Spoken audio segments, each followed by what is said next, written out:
Hello, and welcome to Talking Toddlers, where I share more than just tips and tricks on how to reduce tantrums or build your toddler's vocabulary. We're going to cover all of that, I assure you.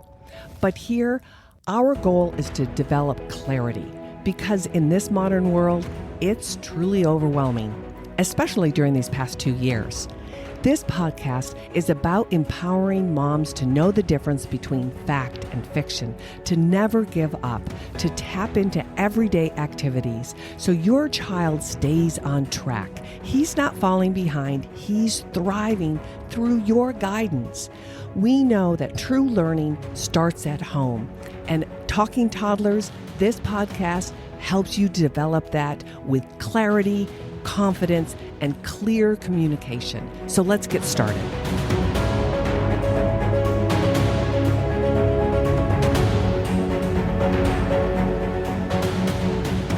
Hello, and welcome back to Talking Toddlers. I'm Erin Heyer, your host, and I'm here to say you've been lied to. Sorry. I don't think people or systems are lying to you on purpose, or at least not in the beginning. I think that we as a society want to calm new moms, new dads, new grandparents' worry. Calm and just enjoy these precious few years. We also believe that kids are resilient and that they all kind of grow at their own pace. But this week's episode is really focused on kind of this overgeneralization of a term that's man-made. It's not part of my specialization. It's called the late talker. And you may or may not have heard of this, but I don't want you to be fooled. If you have a baby or a toddler and you've heard this term, I want to be very explicit in this episode of what that implies and what it's not directed at. So let me give you the definition. So a late talker, which is not a diagnosis, by the way, it is kind of this social term that people just throw about, is a child who isn't using at least 50 words or any spontaneous 2-word combinations by 24 months of age, when there are no other diagnosed disabilities or developmental delays. And that would cross areas of sensory processing, cognitive skills, or your intellect and thinking abilities, and motor areas. So we have to look at that whole definition as a package, right? So a child who isn't using at least 50 words or any spontaneous 2-word combinations by 24 months when there are no other complications. That's the key. So let's jump right in and look at breaking apart that definition and how can you, as a new mom, a new dad, new grandparents, really apply that as you're playing with your child and helping them and guiding them and being the best parent you can be, right? Because here's a word of caution. We, as human beings, tend to make these sweeping generalizations. We also tend to kind of interchange terms loosely when there is a specific reason why we use the word speech versus the word language. And I think it was back in episode 16 where I talked about what's the difference between speech and language. So you can go back and listen to that. I'll cover a little bit on that today. But I think, unfortunately, many parents and professionals misread toddlers simply because they don't know what you're looking for, right? We don't know what we don't know. So you might look at your toddler and think he's just an active boy. He's physical. He doesn't have time, or he's too busy. He's too interested in moving and jumping in gross motor skills. He doesn't have time to listen or talk or settle down.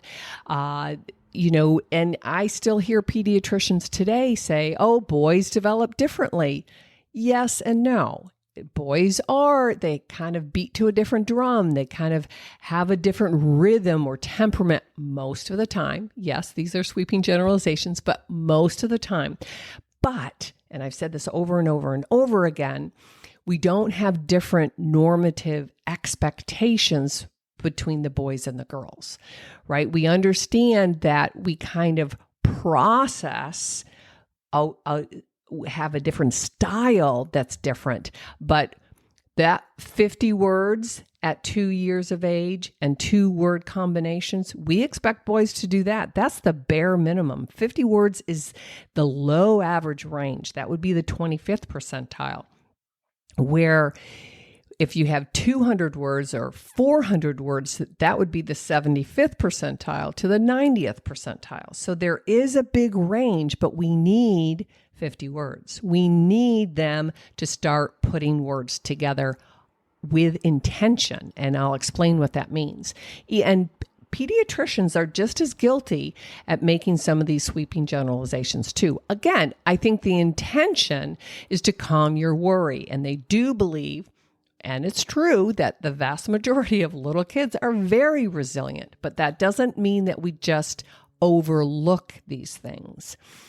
There's also, and I think this is going to have its own episode, but there's this phrase that's also being used as Einstein syndrome. And it was coined by a wonderful, researcher and economist, actually, Thomas Sowell, who did his own research when his boy, who is now, I think, in his 40s, but when his boy was 4 years of age, and he was a quote unquote late talker, but everything else seemed to be developing right on par. So he fell into this group of children who were developing verbal communication at a slower rate. And we're going to talk about what is speech, what is language, and what are social skills, and how you, mom and dad, can really gather this information and think about it as you go about your day and help your child learn everything from eating to talking to listening to playing to rolling over.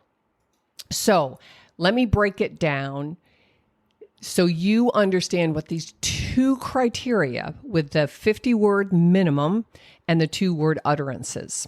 The 50-word benchmark is very, very, very important in language development because research has told us over and over and over again that kids who have at least 50 words have learned enough single words to begin to put them together to make their own little phrases. See how they're coming together, right? And if you go back and listen to my podcast on what's the difference between speech and language, speech is the physical part of talking. It's how we move our air through our whole vocal system, that we have 26 muscles from our diaphragm up to coordinate. It's much more than just the sounds coming out of our mouth, right? But we have the development of jaw and lips and tongue and airflow, inhalation and exhalation. But that's the physical part of talking, that's speech. And even though we have 26 letters in our alphabet, English has 44 sounds in order to, produce speech and have a conversation, right? So those 44 sounds are made. So you have example S that can say S, and then you have the H that says H, but you put them together and it says sh. That's a different sound, right? And then you can even turn that into, that was voiceless, shh. There's no vibration in my vocal area. But if you turn on your voice and say zh, like in the word pleasure or beige, then that's the same motor movement in my mouth, right? My lips are kind of rounded like the sh, sh, sh sound. My jaw is high, my tongue is high and spread out on the sides. These are all physical actions necessary to produce speech. And then I can turn my voice on or off. Another physical action. All of that beautiful coordination. That's speech. That's the physical part of talking. Language is when we put those physical actions together to formulate a word like cup or puppy or cookie, right? We're putting different physical actions and stringing those sounds together to create a word. And that word represents a thing or an action or a feeling, a desire, an emotion, all of those things. So that's why it's really important that when we look at a 2-year-old, that the 50-word benchmark represents that they've acquired enough physical ability to produce speech sounds, and that they're cognitively aware that if we put these speech sounds in a specific order, we actually say a word and we could get something, or we could, have fun with somebody else, or we could just share a desire, right? So that language, vocabulary, sentences, all of that is also broken up in 2 different areas. What I'm doing right here is I'm producing or expressing in a language format. And then you listeners are receiving and trying to understand and follow the dialogue, right? So by 24 months of age, if we know if a child has at least 50 words, that then they can begin to put those single words together and express meaning. And that's why we encourage you as the mom and the dad and the caretakers to model and shape both nouns and verbs, as well as adjectives, right? But the whole idea is that they have not just nouns, but they're putting these nouns and action words or verbs together, like eat cookie, boy jump, car fast, right? That's an adjective. But so you can see how they're understanding their cognition, their thinking with language, which are real words and real thoughts, those concept building, right? The puppy is under the table, right? The boy is sick. He has a tummy ache or his head aches, and putting these concepts together, that it's not just rote labeling or counting or what's this, what's this, what's that, what's this. That's not real communication. That's acquiring a list of vocabulary words, and that's important, but they have to have purpose and meaning behind it. So with that, now let me break down the second part. Why is spontaneous 2-word combinations, why is that part of this definition of a late talker or a criteria, right? Like I said, they aren't just imitating phrases. They're mixing and matching words in real time on their own, right? They're not just imitating after you. We want them to imitate, because that's a way of practicing, but it's also a way of giving it back to you. And that's that social communication, that dyad, that give and take, that reciprocity, that mama said something and I can say the same thing. And that's confirmation. Like when you say, oh, do you want to go to the park? Go to the park? Instead of him being able to say, yes, I can't wait to go to the park and see Johnny and go down the slide and see Susie and play in the sandbox. He can't say all of that, but he can model or imitate what you said as a means of communication to say, yes, let's go to the park. I can't wait. That's awesome. So we want these spontaneous 2-word combinations because that is letting us know, giving us inside scoop, that they're not just memorized chunks, right? He's not quoting a movie scene or he hasn't memorized a line from a book, that he is thinking about how to interact in this world, because for the last 24 months, you as mom and dad and grandparent and family members and anybody else who's been loving on him has been pruning his auditory system, mapping your natural language, and giving him opportunity to understand the patterns. How do I put these sounds in a certain pattern, in a sequence to make up words? And then how do I put these words in a certain sequence to make a phrase or a sentence or a request or a defense of something? No, I don't want to go to bed, right? So one caveat is also important for parents to understand, and I have to say this to almost every parent I get the blessing of working with, is that holistic phrases don't count as a two-word combination. And what that means are phrases that your child will hear as a whole unit, like, I did it, ta-da, I did it. You and I, as grown-ups, understand that I did it are three separate words.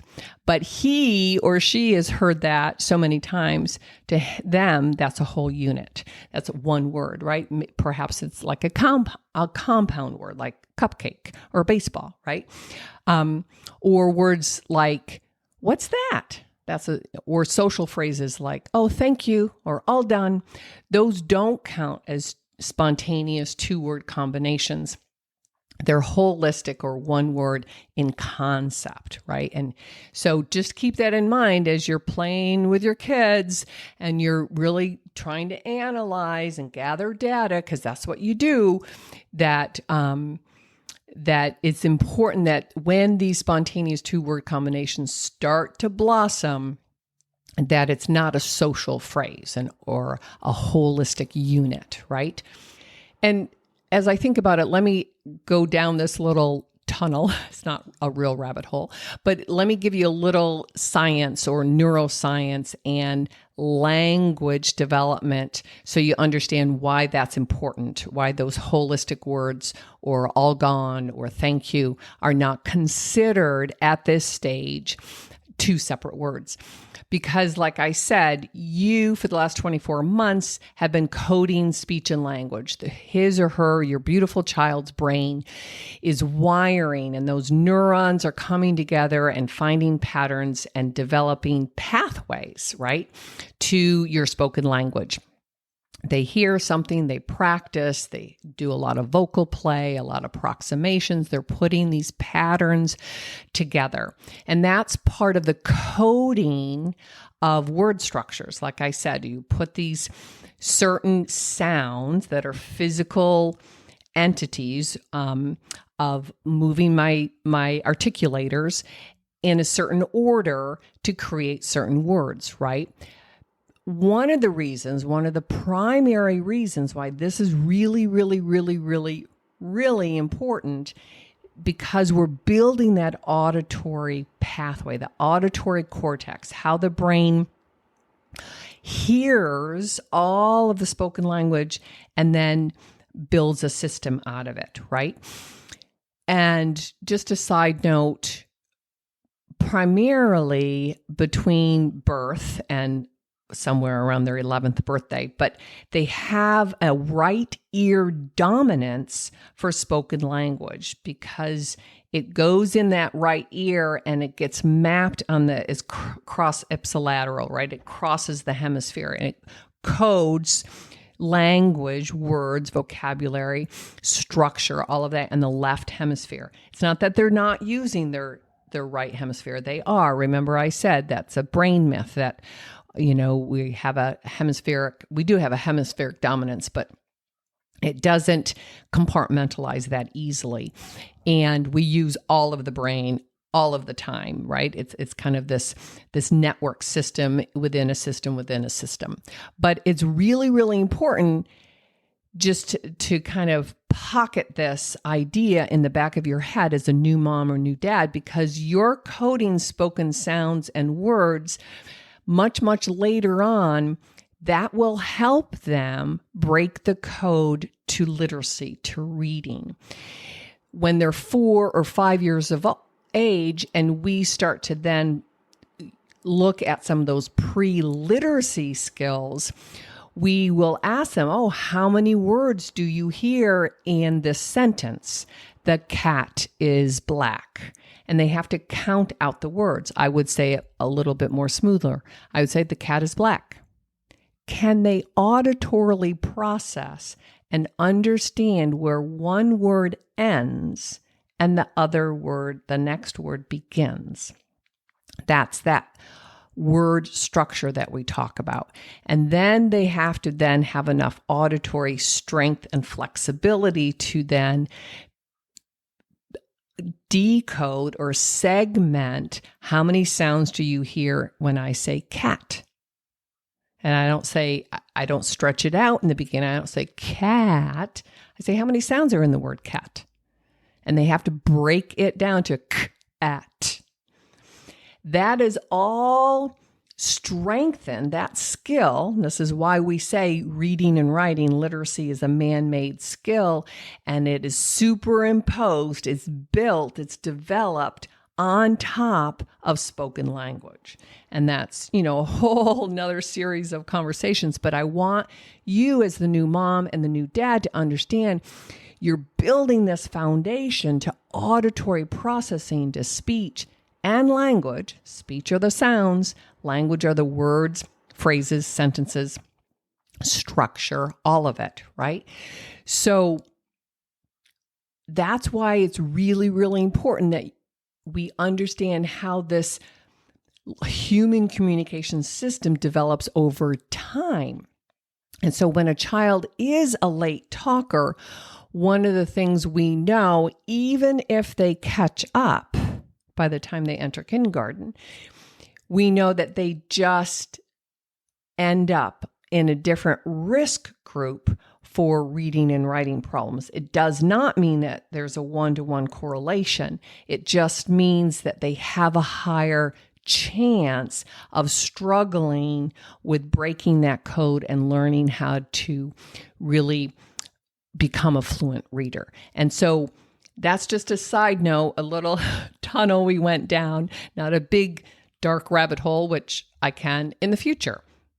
So the main point in today's episode, under the auspices of a late talker, is that we look at a minimal of 50 words because we want them to generate or produce spontaneous two-word combinations, letting us know by 24 months of this beautiful world that they're living in, that they're beginning to understand spoken language. And I want to include here very clearly that the truest definition of a late talker means that a child does not fall under any other medical diagnosis, doesn't have cerebral palsy, isn't diagnosed with Down syndrome, nor do these children who fall under this umbrella of a late talker, will they be diagnosed with autism, intellectual disabilities, or any kind of specific speech disorder such as apraxia of speech. Apraxia, you may or may not have heard of, but it really means that there is a challenge with the physical part of motor planning, those articulators, the breath, inhalation and exhalation, coordinating the voice on and off, the jaw stability, and what we call gradation. Can it open a little bit and then open a lot of it? The coordination of the lips and the jaw, and then the tongue, which is a complicated muscle. It's the only muscle in our mouth that has a point of origin. It's attached in the back of our throat, but no point of insertion. There's, think of your bicep where it goes from your elbow to your shoulder. It's attached, right? And it can flex and relax, but the tongue has to stabilize itself, flex and relax in its mouth, against the jaw, against the teeth, against the palate, the roof of the mouth. I bring this up now only because apraxia of speech or a motor speech problem is very different than a quote unquote late talker. So we have to be very clear with the terms that we use. So let me delineate exactly what a late talker looks like or presents as. It's something that I use as a clean diagnosis. They're approximately 18 to 30 months of age who present with no other issues other than talking or spoken language. That includes attentional problems or behavioral problems such as meltdowns or chronic recurring temper tantrums. They have typically developing language processing skills. They follow directions.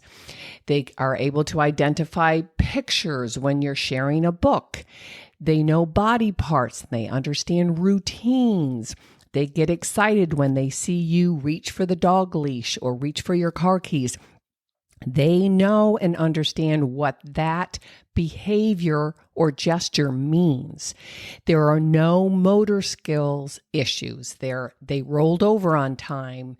They sat up. They crawled. They walked on time. They don't have any delays in the motor domain. And there are no social issues. They respond to their name. They interact well with other adults and children. Yes, it's still parallel play, but they're interested in other kids. We're human beings. We're social creatures.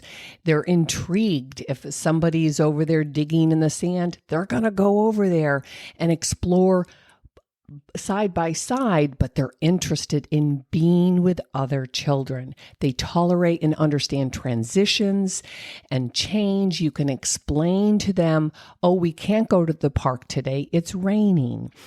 And they begin to really demonstrate around 18 months to 24, 28 months to play with purpose. And it's appropriate for their age. So they're putting play activities together, feeding the baby doll or growling like the bear. So I know this term late talker can be very tricky for many, many new moms, new dads, and professionals out there, because late talking is often the first indicator that your child is not meeting his or her developmental milestones as expected. Not talking is noticeable. It's pretty obvious to the layperson, to Aunt Susie who rarely sees your child, or to, even the grocery store clerk who can comment, oh, she can't talk yet. Behaviors do vary quite a bit, the social behavior and the interaction and attention and play. And so that tends to be a little harder to measure or to track. There's a lot more variability. We can kind of rationalize in our head, oh, he or she has this type of personality. They're shy, they're reserved, they're quiet, or he's all boy and he just likes climbing. We can also rationalize where your child perhaps lines up in the family. Maybe you have several children and he's the baby and, the bigger sister quote unquote, talks for him. You can say, oh, he's not a very good sleeper and that's affecting his mood. And so he doesn't really want to socialize or engage. There might be dietary or stress factors. He's recovering from a cold, or he, just had a stomach virus. All of these things that we can rationalize behaviors to kind of compensate for the lack of verbal expressive skills. You begin to ask yourself questions like, gosh, is it me? Am I not a good enough mom? What am I doing wrong? He or she should, quote unquote, be talking like, the neighbor or your nephew or your niece. So also, it's tricky because we as parents, we don't want to jump the gun. We don't want to judge or compare, God forbid, right? That's, what we all say, oh, it's not fair. But I caution us, we have to compare, because the truth is that's how we determine progress. That's how we measure growth and development. And are there issues? If there's an issue, then, we step on the scale every morning because we want to see where we stand, literally and figuratively. And we need to then determine, am I getting better in my exercise or dieting plan? Or does something need to change, right? Everything we do in life, we do compare and judge and measure. When we train for a marathon or a simple, 10K, when we want to lose weight, when we're recovering from an illness or a broken leg or, a sprained ankle, we measure it. We compare. How does my leg feel today compared to yesterday? I mean, I have a jammed up thumb, and every day I'm measuring, the range of motion. Am I making progress, or am I standing still? When we build a house or plant a garden or raise a dog, we use measurement and tracking to look at our progress. When we learn how to drive a car or take yoga classes or cook or write or anything, we track, we measure, we evaluate, we monitor, or at least we should be doing that if we expect change and growth and progress. So on this subject matter, I want parents, when it comes to, comparing and measuring and tracking, to understand that parenting is so much more than just collecting data. It's about becoming attuned with your baby and your toddler. And I have a future episode all about attunement, because I think it's that important, especially in this day and age, in this modern society that we live in. Attunement is defined as the reactiveness we have to another person. And it's considered the process by which we form relationships. And the most important relationship we will ever have is with our babies and toddlers and children. Dr. Dan Siegel, a psychiatrist out of UCLA, defines it as this, quote, "When we attune with others, we allow our own internal state to shift, to come to resonate with the inner world of another human," unquote. So I want to suggest that true parenting, your job with your baby and your toddler and your preschooler, really tunes into their presence. Do they truly connect through the eye gaze? It's not eye contact per se, but it's a gaze. Do you feel it when they look into your eyes and they smile? Do you share that experience, whether it's biting into his first apple, or when you pet a dog, or when you crash a tower? Does he look at you and wonder, how is she going to react? It made a lot of noise. We worked really hard in creating this tower and it just fell over. Will she laugh? Will she get mad? But there's that connection, that attuning in to the present moment. And you feel connected. It's not verbal, even though we're talking about verbal skills right now, but those are the prerequisites that we begin to resonate being in the presence of each other. And that's what true parenting is really about, and laying that foundation.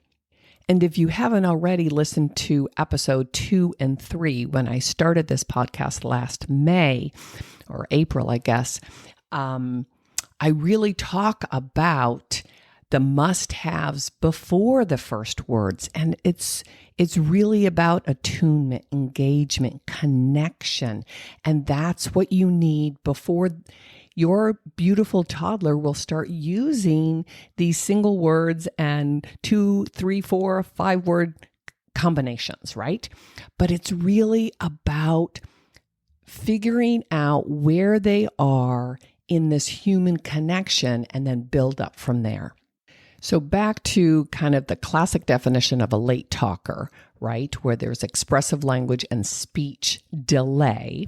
Researchers, with all honesty, have yet to agree upon the explanation of what it is or where it comes from or what's the etiology, the underlying quote unquote cause. But we have determined a few things in the last 50 years. One, there tends to be a family history of early language delay. They also, late talkers tend to be more male. It's about a 4-to-1 ratio. Late talkers also tend to be born less than 85% of their optimal birth weight. So it doesn't necessarily have to be low birth weight, but it could be close to that 5-pound mark. Again, these are trends that we see when we really evaluate and look at late talkers. They also tend to be less than 37-week gestations. So again, not all preemies are late talkers. Not all low birth weight kids are late talkers, but these are what we see can put a child in a different risk group. So approximately 13% of 2-year-olds at this time, actually this data comes out of, I think, 2018, 2019, approximately 13% of 2-year-olds are considered late talkers. Now, let's quickly talk about, no pun intended, the infamous question, do late talkers catch up on their own? And the real interesting fact is most people, including pediatricians, kind of tend to run with this. But there's some facts that I'll share with you, at least up until, like I said, this data comes out of 2018 and 19, up until COVID. And I think that we might see different ramifications and different data points, but that'll take time to collect, right? That looking at long-term studies and outcomes of what's happening to your little baby now when they're 1, 2, 3, 4, and 5, and the side effects of lockdowns and social distancing and all of that. But up to this point, the majority of late talkers do, quote unquote, grow out of it. Okay, so I'm prefacing all of this. About 65 to 70% of late talkers do kind of close that gap and walk into their kindergarten year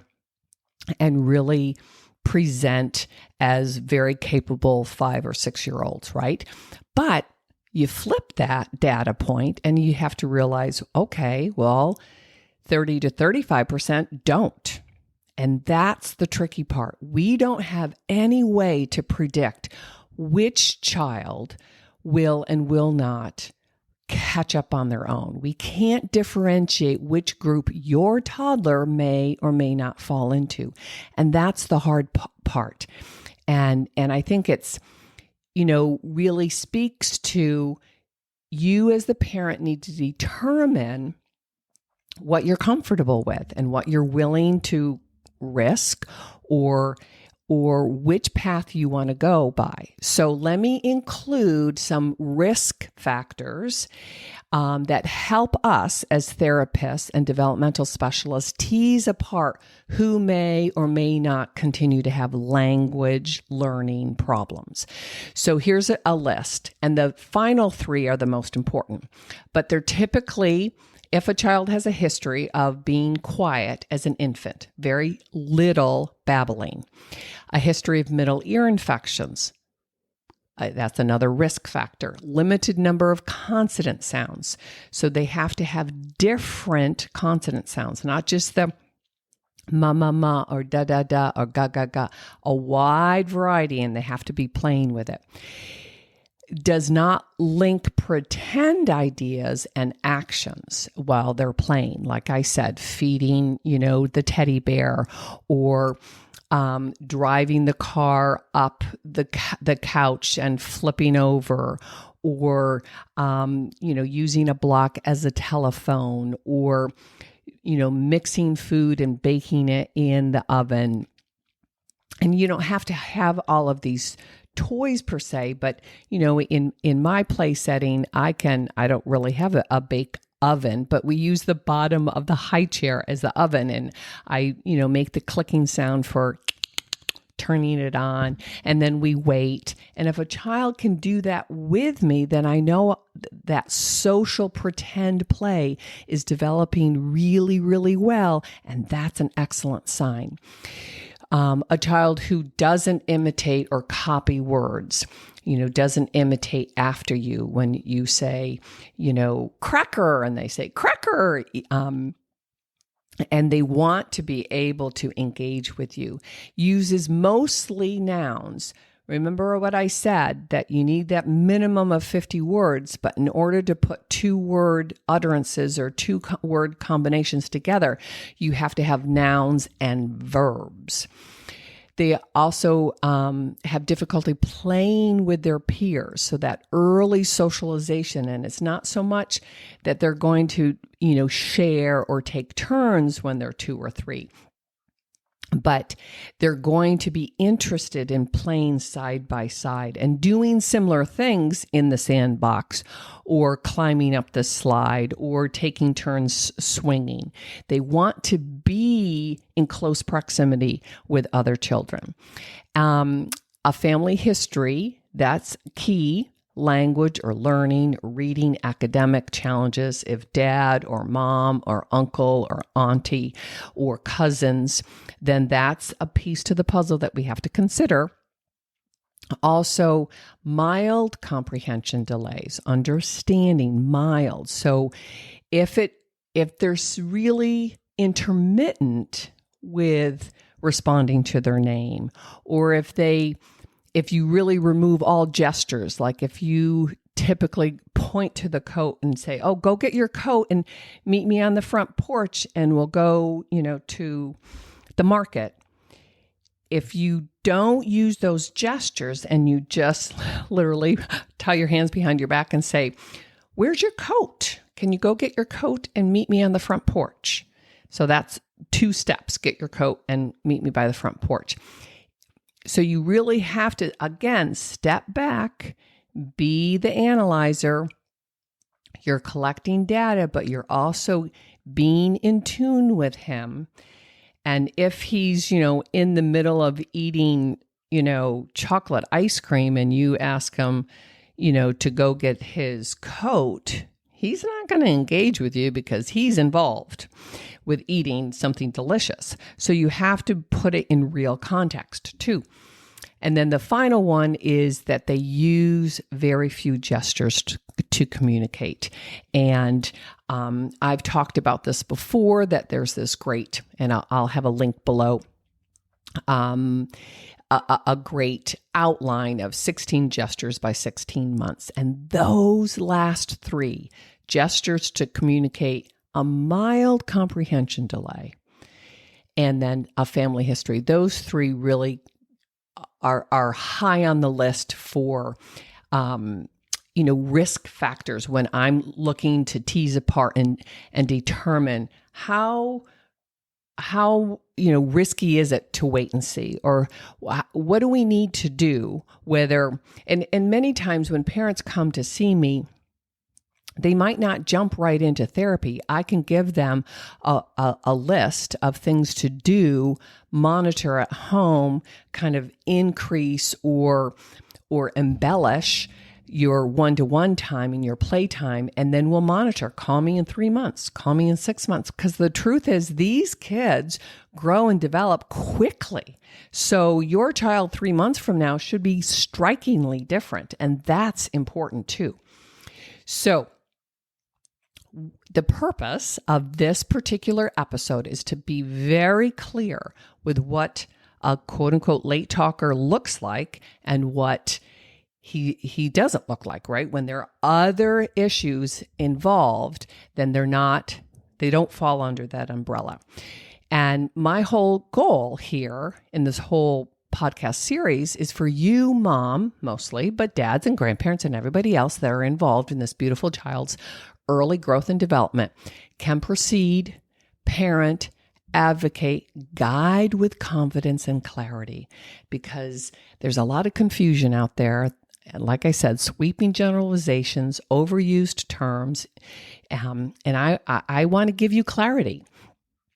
So keep this in mind. You, mom and dad, are in charge. Everyone else works for you. And I say that to parents all the time. Like, if you don't see progress, big progress in the first 3 months, fire me. I'm not doing my job. We need to see growth and change. And that includes pediatricians, therapists, teachers, babysitters. No, they work for you. You, mom and dad, determine what's in your child's best interest, what fits and aligns itself with your family values, your family goals and aspirations. Outsiders, professionals, and pseudo-professionals give you their opinion, including me.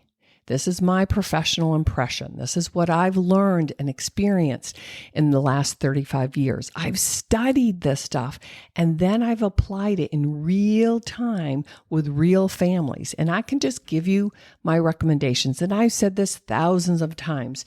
You pay me for my opinion. You don't have to take it. You don't have to follow it. You can sit on it for a while and see how it begins to resonate. Or, if you want to call me 6 months from now, that's totally fine. There's no judgment. But keep in mind, this is our opinion, and you, mom and dad, decide what fits with you. You are the deciders. So again, I just feel like the better informed you guys are, it gives you the opportunity or allows you to ask better questions. It adds to the whole learning process. And then you can feel more empowered to know what direction you're taking or when to shift. And so it's really about the more that you have in your understanding toolbox, right? And you can start to apply in your everyday life and then see how your children respond. So to wrap this all up, when do parents need to seek advice, or when do I think it's time, right? When there's a limited number of vocabulary and anything that's on that final list or that list that I just shared with you, that they were quiet as an infant, they had middle ear infections, limited number of consonants, their pretend play is kind of sketchy, they're not imitating new words, they use mostly nouns, they don't use verbs, their social peer interactions are non-existent or limited, family history, mild comprehension delay, and few, if any, gestures. So when you have a child who has limited number of vocabulary, 10 words, 5 words, even, 20 words, and anything on that list. And focus in on those last 3, the family history, mild comprehension delay, and few gestures. Those are kind of bolded on that list. I would suggest, instead of a wait and see approach, that you call somebody. Call your pediatrician. If you don't like their response, then call directly a speech pathologist. I love it when parents call me and I can talk them through it, answer any questions. They don't have to come in for an evaluation, but at least get some of your questions answered. If your child is still, below the 3rd birthday, every state has some kind of early intervention program, right? And we can talk about that in a future episode. There are pros and cons to that. Talk to a friend who perhaps their child had speech issues and went to a speech therapist. Pick their brain. Call your mother, call your sister, call somebody and bounce ideas off of. Don't just wait and see and hope, because I know that feeling. I know it, that you just hope everything will kind of right itself. And it may, right? Remember the statistics, about 70% do, but 30% don't. That's 1 out of 3 kids. And I think that number is going to escalate when we really step back and start collecting information, post-COVID. But getting help for your toddler as early as possible has never been regretted. And, a therapist might say, oh, no, he's fine, or let's take a wait and see approach. And what I've said to parents is, at least I have a baseline measure, right? Whether it's a standardized test or a parent questionnaire.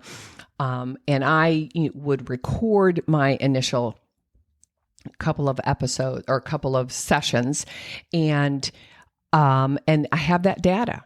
And then we look back, 3 months from now, 4 months from now, how far have they progressed? Sometimes I just give a parent a to-do list. Sometimes I see a parent and their child 3 or 4 times, and they kind of take the ball and run with it and then get back to me. So there's a lot of different ways you can count or cut it up, right? And implement it. But you have to do something. I'm sorry. You are the mom, you are the dad. If they don't meet some of those criterias, or they have very, very few vocabulary and anything on that list, please step up. I know it's not easy, but it's better to deal with now than later.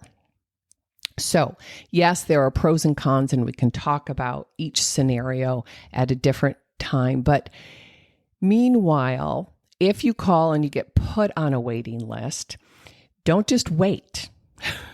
The name is on the waiting list, but you, mom and dad, can still do stuff, right? You can educate yourself. You can read, you can research, listen to podcasts, videos, talk to other parents.